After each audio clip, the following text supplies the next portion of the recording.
We are in the lovely Gothic Revival house that is known as the Lawrence Simmons House. In the early history, the 1861, we can trace two families that are significant to this building. There's Joshua Simmons and Sergius P. Lyons. Mr. Simmons was very successful in his farming, and he was also a carpenter, so he did very well, and he was able to build houses for all three of his sons. Simmons lived in the house. Lawrence Simmons farmed the land and lived in this house for 12 years, and then he moved on to Livonia. The house was sold to the Coonley family and then to Wallace Grace. After the Graces stopped farming, the house became part of the estate set of that was along Farmington Road, the Horsey set. We saw we will see the one scene of them riding horses on their property here. But horses were a big thing among these people. They used to ride up and down Farmington Road and visit each other with their estates. It was the estate of R.K. Floyd, who was the owner of Kendall Oil. And they lived in this house for a number of years. And then after World War II, they started to develop it into subdivisions in the 1950s. And it was here that they developed Kendallwood. So this house has multiple uses, and it was used as a house until it got just too big for individual owners. And as it became part of the Farmington Hills Historic District, they were able, under a special ordinance, to allow them to have offices in residential areas. And this is what we have now. We have a law office in this beautiful home that was used by Lawrence Simmons and the Floyds, and it has a very strong part of the Farmington history. We'll go now and meet Mr. Yaki, and he will take us through the house, this lovely, lovely house that has been preserved by much care and attention from multiple owners. Ruth, welcome to the Simmons home. Thank you. We are pleased to take you on a short tour today. Good. We've started here in what is the lobby, well, it's used as a lobby of our law firm, Yaki and Schling, was the entry foyer during the time that the house was used as a residence. It has, in our view, some great charm. We've taken every effort to try to ensure that this particular area has not been modified in any great sense. We can pan around a little bit and take a look at this room, and then we'll move to our conference room. Yes, you certainly see the beautiful detail that Mr. Simmons had put in the house that Mr. Lyon designed, and it matches pretty well the outside of the building, the Gothic type of architecture. I think the stairway is just magnificent. It's still in its original form. So it is quite a lovely addition to our historical district. And now we're going to go in and take a look at what was their reception room and their parlor. Their parlor, that's right. Thank you. We're into what is our conference room and was their parlor. Thank you. We'll go take a look. We're going to go into the living room, which was the living room, is now your conference room. My, it's magnificent. You were telling me about your paper here when you redid it. It was some special lady did it for you? Yes, ma'am. There was an extraordinary woman from Ann Arbor that we were fortunate enough to engage, and she did this paperwork all by herself without any help, and I was just amazed at her ability. Because I've seen my ability to do wallpaper, and I'm somewhat behind that scale. So she did a lovely job. A couple things of interest that we know about this room. The woodwork here is something that I'm told is somewhat unique, particularly with this style, with it ending here. The crown molding here at the ceiling is not wood, it's all plaster. Very unusual. They must have had a mold. I would think so. The ceiling itself is a cloth and plaster ceiling. And we have again taken pains to try to do everything to hold this room in exactly the condition it was as we inherited it. We view that as an important part of a stewardship responsibility. We have had to make a couple modifications because of the use, and that relates to largely the floor. The species of wood that was on the floor in this room, as in some other rooms, was pine, which is unfortunately very soft. So we've replaced that with a different species, which is considerably harder, but we've maintained the wood portion. This is used, as you said, this is used as our conference room. You said there was a trap door at one time here to get to the basement. Yes, ma'am. Right about here, which we encountered in putting down the new floor. There was a trap door of about 3 feet by about 2 feet, and it goes directly down into right here into a crawl space, which has another access from the basement area. And we're not sure about the use of that. Well, you have to keep up the face of your house some way, and you have a beautiful fireplace there. The mantle probably wasn't original. I think that you're absolutely correct about that. It is a marble face, a marble hearth, and a marble mantle. I'm not sure about the year that it was installed. It goes into a chimney, which certainly does appear to be part of the original stone house from the early 1860s. You know, it's very unusual to have a fireplace in a house of that age. They usually used a stove, a Franklin stove or something. The fireplace was considered old-fashioned, so they might have taken and modified it somewhat. I think you're probably absolutely right that they took the opening occasioned by the chimney and adapted it. And I certainly wish that we knew when it was installed, but we unfortunately can't tell you. It doesn't matter, it's beautiful regardless. Thank you very much. Let's go look at the little den that you had across the hall. We will be happy to do that. We're going to walk right across the lobby back to the den of the library. This way, please. Thank you.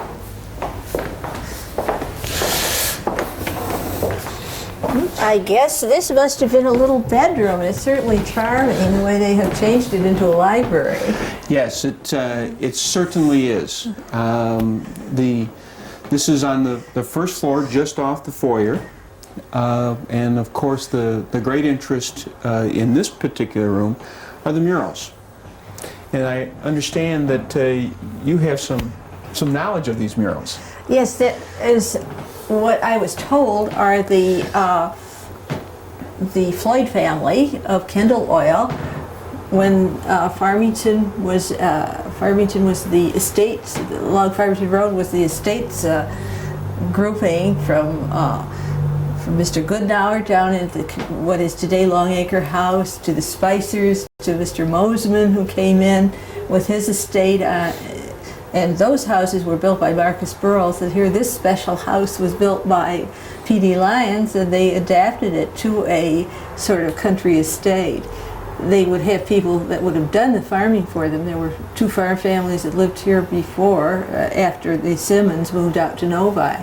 And then you had these people that came in, and you could see they were telling me just a few minutes ago that this is what it looked like to the west of the house.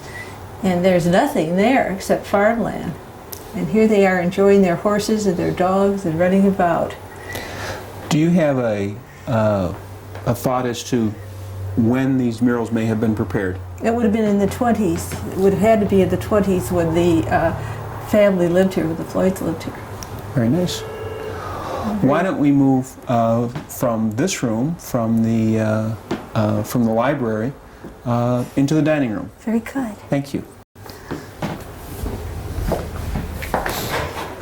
Ruth, we've just left the library and we're heading towards the dining room. We're standing again in the foyer. Why don't we Yes. walk back towards the dining room? Let's go to the dining room. The Valorian, when she owned this house, lit only with candles. She didn't want any electricity in her dining room. Really?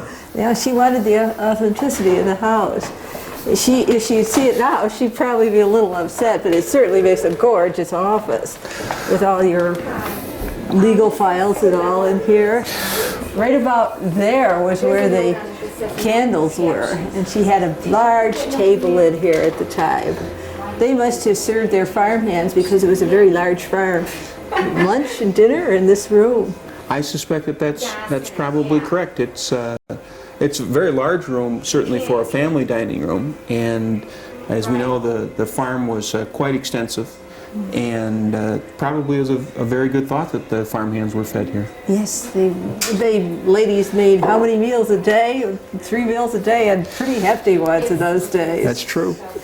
If we can move a little bit here to your left, and maybe this is one of our offices that was part of a porch. Now, this porch was not part of the original house, but is only found on the first floor. The second floor is absent from this part of the structure. It's a very good view of the materials that this house is built of. We could see them right here. All right. The beautiful fireplace that you have with the cut stone is certainly magnificent. It certainly is. This is the back, as our cameraman can pan at his pleasure. This is the back of the chimney that we talked about when we were in the parlor. They probably had the porch open at one time. It must have been open to the grounds, and lovely place to sit in the evening in this part of the house. Oh, I think so. The doorway we just came through is a French door arrangement that was added. I think it's fairly clear that the cut field stone was cut out to put this doorway in. It's very beautiful. Thank you. We're going to we're going to go upstairs then and take a look at what they did in the 20s when Mr. Floyd and his family lived here. They were owners of Kendall Oil, and they made this their residence for the country estate where they could ride their horses, and as we saw in the den, the beautiful horses that they had here. Okay. It was a horsey set. They tried to make this into a estates section along Farmington Road. It's really great. Very nice. Let's. Why don't we move upstairs? Is this the part you redid? This is the stairway that has really not been redone, other than just receive some spruce up. The wood in the stairway is all original. The only thing we've added is this recreation of a historical runner. So why don't we move upstairs? You got it well padded. And if we can move to our left, we'll go into the first bedroom. Right. Coming into this room that must have been somebody's dormitory at one time. This is one of our favorite rooms. This is one of the areas in the second floor of the house that, although we have 4 lawyers up here, and all of them work hard up here, what we like to refer to this area in the second floor is we have 4 bedrooms and 3 baths, because we haven't done anything other than to paint the walls and to replace the floor coverings, the carpet, to change anything, and we certainly don't want to disrupt it in any way. The door is certainly an interesting looking door, very custom made from some period. Absolutely, and the roof line on both sides, on the east side here to your right, as well as the south side immediately behind you, I think is very, very interesting with the dormer effect. They did that in numerous antique houses where they had the dormitories upstairs with the girls sleeping on one side and the boys on the other. Well, I think we've probably continued that tradition because up here we have both male and female lawyers. And your little den downstairs was probably the bedroom for the parents. Probably was. That's exactly true, and that's why we've left that for the older member of our firm, Mr. Schleen. We wouldn't want him to have to climb stairs. Oh, absolutely not. He looks quite capable of doing it. Oh, and we'll go take a look at some of the other rooms that you finished. Yes. And it's interesting. I would take a bet that the bathrooms must have been done in the 20s. Judging from what I see and from the tile work, I would think that's probably an accurate idea. And I think that, as we saw in the library downstairs, I think that there were some modifications made in the 20s. Yes, but it's fun to guess. It is fun to guess. Why don't we move to the next, into what is probably the largest bedroom, what was the master bedroom? Thank you. We're moving now into the master bedroom, which is used as one of our offices. And one of the things, Ruth, that I find interesting about this is the window areas and how it seems to mimic the treatment that you find in the parlor downstairs. Mm-hmm. Now, I don't know for sure, but it seems to me that it mimics it, but it's not the same. Might that be suggestive to you that this was a later addition? I would guess they probably did it in the 20s when they wanted to use this as a master bedroom as such. Because in the farmhouse, they were really not too interested in completing detail of the upstairs. This is certainly a magnificent copy of it. The windows are so charming. Windows probably were original to the house. This is certainly a lovely room, and it's well adapted to your uses, which is really great. It is. Why don't we move down the hall to the next bedroom? Certainly. We're entering the third bedroom, and this room is used by Julia McNilius, one of our trial lawyers, one of our defense lawyers, and Julia's specialty is in the medical field. She has a very nice size office that obviously was a bedroom. It adjoins through this door a common bath from the first bedroom that we saw. Mm-hmm. So this is, in many respects, from a proprietor's point of view, one of the very nicest areas.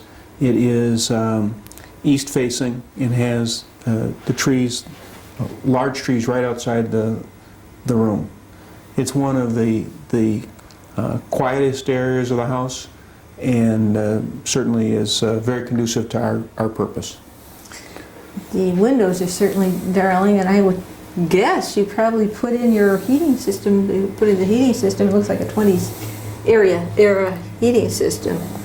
You fixed up the bathrooms, so none of the antique things are left.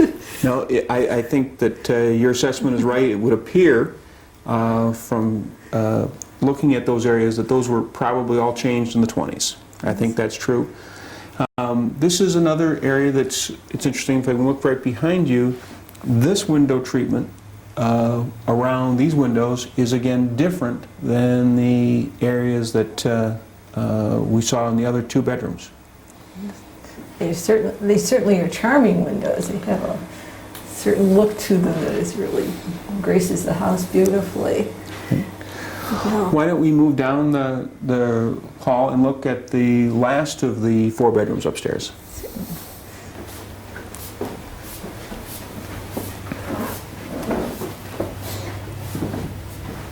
Okay, this is the last of the upstairs bedrooms, and it's certainly charming. They have no window treatment I see around those windows there. And we look out the window, you can see what probably was the spring house I would guess. What do you think? Yes, I think that's exactly what that was. That's one of the two outbuildings associated with this property. The one is much closer to the structure that we're in. The spring house is just across the fence into the subdivision lot, and that we understand was used exclusively as a spring house. This window out here is a northern exposure, and the window themselves appear to be very similar to the windows in the third bedroom that we were just in. This is the room at the back of the house, the smallest of the bedrooms, but it has a half bath as part of the suite. And I noticed that the floors are probably put in the 20s, because you would have seen the random plank flooring in an early house like this. I think that's completely accurate. This is a pine floor. This is the floor that we unfortunately had to replace because of its condition in the other parts of the house. This room apparently didn't get this harsh a treatment, and so we were able to preserve this. This is 3-inch pine, and I think that your assessment that this was done in the 1920s is entirely accurate. Yeah, the plugs look like 20s plugs also. Of course, they had, when the Novaks lived here, they had all these active boys. In fact, your conference room, your living room was in the center attraction. There was a pool table. Really? Yes. Well, I'm glad you told me that. I was not aware of that. Certainly was an appropriate use and enough space for that. Yes, well, active boys, you know, they have to have room to play. I'm somewhat familiar with that. Thank you, Ruth. Why don't we'll go back down the back stairway now. Good.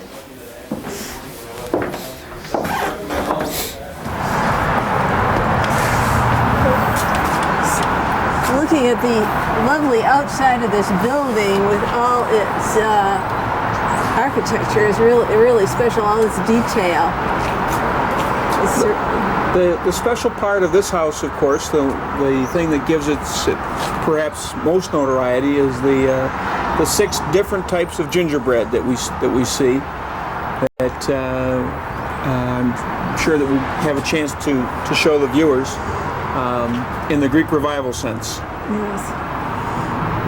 And it's also significant that this house was along the trail, the Orchard Lake Trail. You see a marking tree on the side of the house. I think that is really a marvelous thing to have. Yes, and you maintain that tree. Yes, we have. The chestnut marking tree is one of the very distinctive areas of this. Yes. We enjoy having you as our guest today. Well, thank you very much for letting us come, and we have enjoyed it, and I'm sure our viewers will enjoy seeing your beautiful, beautiful house. Thanks again. Thank you.